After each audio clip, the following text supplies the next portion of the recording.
The MF Empire podcast is brought to you by MaxFit Meals. With over 30 meal selections to choose from, breakfast, lunch, and dinner, MaxFit Meals is the premier meal prep company on the planet. You can literally take care of all your meal needs with MaxFit Meals and know that you're getting high quality, delicious, nutritious meals day in and day out. And right now, if you go to maxfitmeals.com and you use coupon code MFEmpire, you can get $120 off your first 8 weeks, your first 8 subscription orders, $120 off with code MFEmpire at maxfitmeals.com. And you guys, MaxFit Meals are literally the best way to get your health in check and know what you're getting day in and day out. So MaxFit Meals is a great place to go. Go there today. MaxFit Meals, we focus on the food to give you the time to focus on your passions. And Kris, what else is the MF Empire brought to you by? Hey, yeah, we're also brought to you by Meek Marketing. If you are looking to build your brand, scale your brand, either locally or beyond, they will take care of it for you. They did it for us at MaxFit. You can find them at meekmarketing.com or on all social media avenues at meek_marketing. I personally highly recommend Brian and the whole team at Meek Marketing. Key part of the success here at MaxFit Empire, and we want the same for you. So hit them up, meekmarketing.com. And if you're listening to the podcast, make sure you rate, review, subscribe. It really helps get the message out there. And if you're watching this on YouTube, subscribe, turn on post notifications, leave us a comment below in any of the videos and give us some tips or ideas for upcoming episodes. And if you're a business owner and you would love to be on the MF Empire podcast, go to mfempirepodcast.com and hit us up. Send us an email, or you can reach us at MF Empire Pod on social media. Send us a DM and let us know a little bit about your story, and we'd love to have you on. We are here to help businesses grow, and that's the only way we can do this is with your help. And thank you so much ahead of time if you rate, review, or any of those things. Thank you so much. Let's get into the episode. Welcome to the MF Empire podcast, where we help business professionals and leaders like you take your business to the next level. In each episode, we bring you expert insights and practical advice on how to grow your business, increase revenue, become a better leader, and achieve your goals. Whether you're just starting out or you're looking to expand your existing business, this podcast is for you. Join us as we explore the latest trends, strategies, and tools to help you succeed in today's competitive marketplace. Let's get started on your journey to business growth. Now, here are your hosts, Kris Spencer and Brian Meek. Kris, how you doing today? I'm doing amazing, Brian. Thank you for asking. How are you doing today, sir? I can't complain, man. It's a beautiful day here on the Central Coast, and I'm excited for this episode, as I'm excited for every episode. So today's episode 10 of the MF Empire podcast. And we're going to talk about chapter 8 of the legendary business book, Good to Great by Jim Collins. We're coming to an end here pretty quick. Today's the second to last chapter, chapter 8, the Flywheel and the Doom Loop. Let's jump into it right now. Kris, tell everybody, you're an expert on flywheels. Tell everybody what the flywheel is and how it translates to business in today's world. I'm only an expert on flywheels because I keep blowing apart old classic car motors for driving too fast, according to the old car guys I hang out with. But anyways, a flywheel is a part of an engine that actually disperses energy that the motor puts out, disperses it to the transmission, whether it be automatic or manual. Let's not go down that rabbit hole too deep. But in terms of the business aspect of a flywheel and Good to Great definition of a flywheel, it's a spinning item that once you apply energy to it, it begins to spin faster and faster. And in the terms of like Good to Great and Jim Collins' definition of the flywheel turning in my life, it was a great analogy, and it actually helped me get past the slower and more difficult times of the business that I'm in, MaxFit Industries and MaxFit Meals, MaxFit Market. So you basically, the flywheel effect as terms of Good to Great, and the analogy that works so well for me is like you're coming into work every day and you have this massive flywheel that it needs to be turned in order for you to get to success, right? So in order to turn a flywheel, you have to apply energy to it. You have to apply force. And that, in terms of a business mindset, is coming into work and actually doing the things to get it turning, right? And every day it only turns a micro inch, barely turns. And every day, even though it's frustrating, but every day you come in and you kind of turn that flywheel. And the goal is, when you're doing the right things, level 5 leadership, hedgehog concept, all that stuff, following the principles and tenets of Good to Great or other like-minded philosophies of business, it turns and turns and turns to eventually it begins to create its own energy. So you have your energy that you're applying to it plus its own force. Right. And the flywheel spinning. So when we talk about, like, which we often do, we talk about the flywheel is turning here at MaxFit, meaning that we're pushing it, and we've been pushing it, and it's getting its own energy. And then it brings people on the bus, throws people off, but the flywheel effect is coming in every day and putting energy into your business and letting this thing turn. And then the goal is, we're kind of like, I can taste where we're at now. I never want to say we're there, but it's spinning on its own, and things are going way faster than you even imagine. It takes less force to get it to spin or continue to spin at the same rate than it did in the beginning. Yeah, for sure. And to the point where, like, I think we had this conversation last week, or we were having a text message conversation where it was like, you can actually feel the flywheel spinning by just having these meetings or doing these tasks. You notice now how much more energy is being produced out of that. So, right. I mean, how do you see, or do you feel like the flywheel, I guess you alluded to it earlier, is how's it operating now in the MaxFit world versus maybe 5 years ago? How do you feel like it's operating in today's world? Well, in terms of our business, it's right people on the bus. You know, my own energy of turning the flywheel is actually accepting that I needed to do things differently and forcing myself to understand my weaknesses as a leader, understanding the weaknesses that were at MaxFit, which are, we didn't have team meetings, we didn't have set goals, we didn't have deliverables, we didn't address our issues often in a structured fashion. We did address our issues. It was me texting or calling people, like running amok and just immediately on the fly, hitting people up, or any problem I had that needed to be done right away. Right. Whereas we have a very structured, disciplined way that we handle our deliverables, our meetings, our issues, and they get done. And for me, that's the crux of what made us better and made the flywheel spin faster. It's things just get fixed right away, 10 times quicker, and they get done in a less stressful, more analytical, more thought out process. And when we address an issue, we don't just fix the issue. We also try to back end come up with a system that tries to prevent or come up with a automated fix for that problem. So problem, solution, automated solution for that result, for that issue. So then it basically takes resistance from the flywheel and it's able to spin faster. And we were able to add more complicated aspects to the business that fit in our hedgehog concept that, you know, within that flywheel as well. Right. Because then it's the energy that you've been spending on getting the flywheel to turn or keep it turning during that process. Now that energy can be used to either spin the flywheel that's on the things that have been added to it. So yeah, I feel like whenever a business owner feels like they're stuck, not necessarily when we get in the doom loop, but they're stuck, it's because they don't understand that, like, you're actually making progress. As long as you're doing something, you're making some sort of progress. It just might not be the progress that you're like looking for right in that moment, but all of a sudden, you know, a few months down the road, how all of a sudden all those things that you did a few months ago are starting to pay off. It's never going to be like immediate. It's going to be paid off over time. So, and the flywheel, I mean, I was stuck in Tahoe for an extra day. I was able to take a couple of days off during the week. That's my definition of the flywheel. Store's cleaner than when I left. Products are ordered. Disciplinary or any actions that I wasn't aware of were handled. Taken care of. Brought to my attention in a meeting, organized, structured meeting that we have weekly. That's brilliant. That's a flywheel turning. Whereas I don't have to be called for every small issue. There's an understanding. There's systems. There's all the stuff needed to have this place run on its own for a brief time. I never will be a hands-off leader where I won't check in the business. But I think it was I was listening to a podcast the other day. Dale Carnegie. I might have mentioned this in a previous podcast. And you really made it when you only spend a minimal amount of time on your business, but it's highly effective time. So he recommended you check in daily. You're not hands off, but you check in daily for a very structured amount of time, and that's where we're at. And it could be done. Dale Carnegie was a previous generations, 100 years ago, 80, 100 years ago. Now we're in a time where we have Zoom calls, we have text messages, we use Slack. That's been a game changer for us, where we didn't have. That's another addition to the flywheel. Lightening the flywheel, having a communication outlet for the staff that it doesn't immediately bother them, distract their workflow, distract my workflow, but things still get done. And it's enable as the owner, the visionary type person who typically can be a little bit more ADHD or whatever. Get it off your plate. Get it off my plate.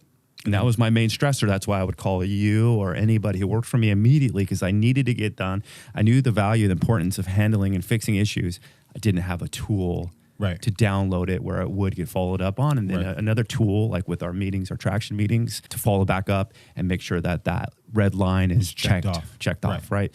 So that these are all ways that did not accumulate overnight. They were things we worked on steadily. And this was us pushing. Let's add Slack.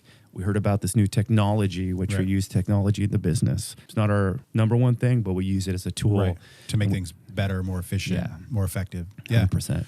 So on the flip side, the antithesis of the flywheel, and it's still, this circular thing that you can get into thinking that you're in the flywheel, you're pushing your flywheel, is the doom loop. Give people an example of what the doom loop is. Well, from my understanding, the doom loop is getting out of your one thing in the world that you can be the best at. Right. And according to Good to Great, it really hyper-focused me into really acknowledging that I had chosen the path to be a marketeer, like a retail person. That was a course in my life that I've chosen, and I was passionate about it, the relationships, the community-based outreach, everything that goes along with owning a retail store, and basically, I think, life-changing experiences that we provide at MaxFit. So diving full head into that. So my definition of the doom loop is when you get out of that. Right. All of a sudden, Chris Spencer gets his head's bigger than it already is, right? Yeah. I get a God complex, and I start thinking I can do anything. Right. Everything I touch is gold. I have the Midas touch. So I got MaxFit tires, MaxFit.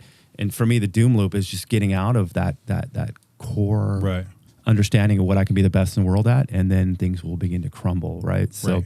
And another definition of the doom loop is just grasping at straws, no data, just being pulled like a buoy with no anchor to the bottom of the ocean that just gets the latest trend or whatever, and not having a deep understanding of what your values are as a company and your direction. Yeah, I think the example, one of the big examples in the book is Lee Iacocca, who was the CEO of Chrysler back in the 80s, and he started thinking that he had the Midas touch. Yeah, and then he's wine and all kinds of other things. Yeah, Lee Iacocca wine. He's buying a Fiat, I think, or Italian sports cars. Right. And then lost sight of Chrysler, and Chrysler kind of took a dive. Another, I don't think it's as relevant. I think the guy's highly intelligent, but another person that would come to mind is maybe Elon Musk. And the jury's out on that, right? Twitter, but what did you think when boring company? What did you see when you buy in Twitter? Doom, that's 100% what I thought too. I thought he does Tesla, then he did SpaceX. And then he made that, that was semi-successful at lower cost than NASA. And he all was these digging things. tunnels at one point. Just crazy. I'm no way to criticize the guy, and this is not a political show at all. Right. But we can acknowledge that if you were following strictly Good to Great guidelines, and the jury's out. Right. He could be that rare exception, and there are people that are rare exceptions to the rule and have a good enough team.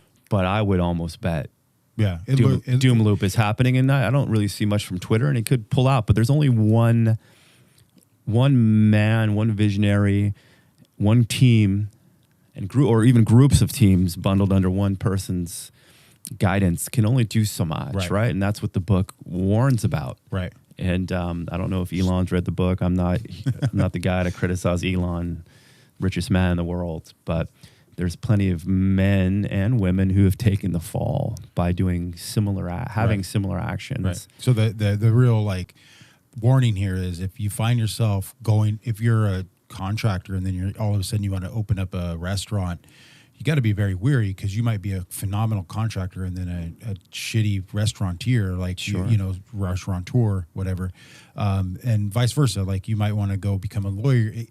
Just be careful when you start to think that you've made it, and you're going to translate that to something else. Be very careful that you're taking that new venture and you're gonna apply the flywheel to that venture, and not think that you're going to be able to take everything that you've done and it's going to translate to some sort of success somewhere else.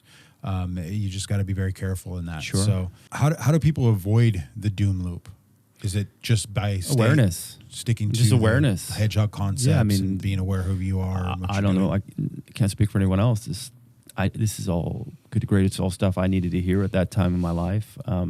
I think that, and we're human beings, and Lee Iacocca is a human being. Kris Spencer, Brian Meek is a human being, and we all have egos. And just keeping your ego in check and reminding yourself, having some humility, understanding like, hey man, like MaxFit Flywheel's turning better than it ever has. Is it as fast as it's going to continue to go? No, I don't believe so. I think we have a lot of RPMs left in this flywheel. I do know that there was 10, 12 years of backstory and struggle and mistakes made that I need to always humble myself, right? Like, so stay humble. I am here today with a flywheel that's spinning because I did stay humble. I did follow the tenets.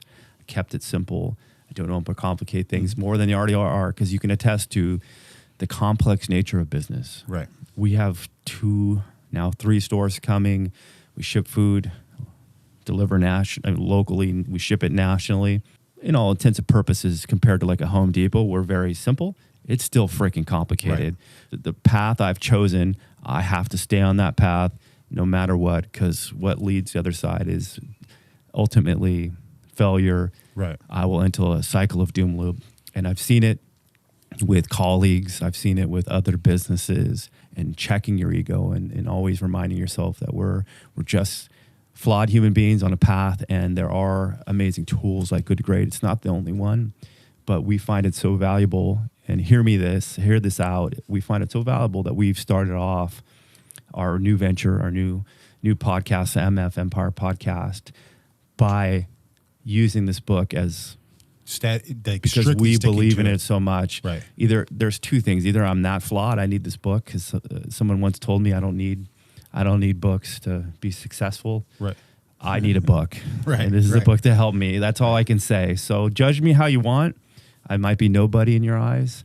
I'm somebody in my mom's eyes. Well, not really. I'm kidding. But no, I mean, if you've known me coming from a 400 square foot cage, I mean this with all sincerity, a 400-foot cage to a growing machine, I can honestly say this has helped me to A, stay focused, B, understand the team of people and appreciate the team of people, and not dispose of these great people and personalities that came. They've also helped me to put them where they need to be.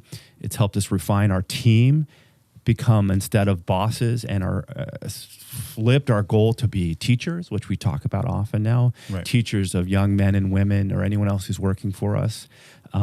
It's just a remarkable thing. And I don't want to be long-winded with that, but if you're starting from scratch, this is a tool that'll help you. And then if you add other things, which we have done, a lot of roads lead back to this book. Sure. Surprisingly. And right. you'll find that there's a lot of common knowledge that's shared in the business help industry, and a lot of it's regurgitating good to great tenets, you know. So what do you do when you see somebody you know personally in business, or you know personally as a friend, when they start to go, when you view them as going into the doom loop? We talked about Elon Musk, but like, what about if it's somebody you know? What do you sound the alarm bells? Do you just let them cook some popcorn? And why? No, I mean, I can't. You can't. It's not going to matter, right? Well, no, you can't. Most people are going to think that if they're already at the point where they're that guy or girl, they're the man or the woman of the hour. You know, your advice it's gonna go on deaf ears, and almost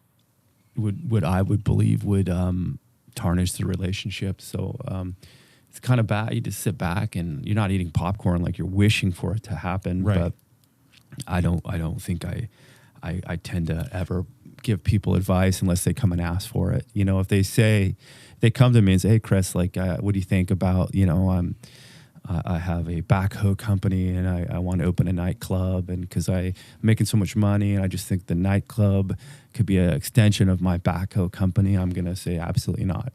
Right. But if I turn around and Joe's backhoe is now Joe's bar or nightclub, like I said, I think, you know, I kind of sit back and you know, the writing's almost on the wall already. So without the solicitation, you're not going to jump in? I wouldn't do that. Okay. Yeah, it's like relationship advice almost. It's right. You're doomed either way, whatever. Right. Whatever. People answer. really only want to hear what they want to hear anyway. Sure. Right?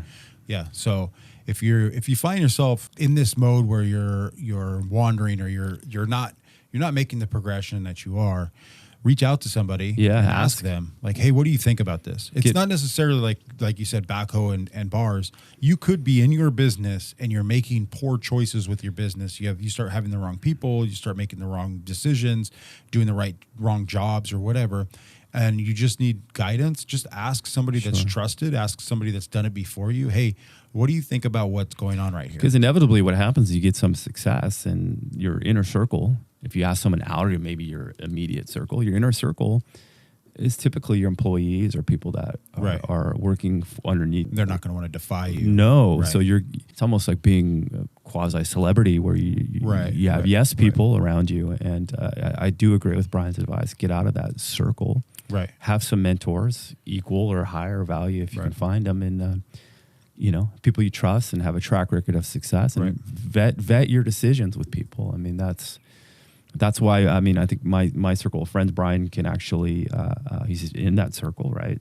He can attest to that. We keep our circles real small because I feel like. And we challenge each other a lot. Sure. I want to do sandwiches. Right. There's no sandwiches, right? Right. I could say we're doing sandwiches, dude. Like you got no say in the matter, but. Right. And then I would always say, well, that's not in our headshot concept. Right. And then it would kind of slap you back into reality. Sure.